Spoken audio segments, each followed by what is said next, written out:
Den shampoo-bar laver også. Den fungerer på følgende måde, at du har det hår, du gør det vold. Derefter tager du barn, skubber det rundt i hovedbunden, lad det sidde lidt tid, og så vasker du det ud. Så bliver dit hår dejligt rent. I vores shampoo-bar har vi udelukkende naturlige ingredienser. Det kan for eksempel være tang, æblecideredike eller aloe vera. Det er alt sammen godt for håret. Emballagen til vores produkt har vi tænkt os skal være sådan en tindåse her. Så kan man tage låget af, putte din shampoo-bar ned i, tage låget på igen. Det er dejligt nemt, genanvendeligt og miljøvenligt. Vores shampoo-bar skal være dansk produceret, da det støtter dansk erhvervsliv og formindsker vores CO2-aftryk.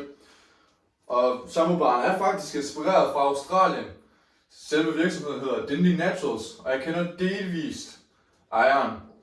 Hun har stiftet en virksomhed med lignende produkter, som har været meget rentabel.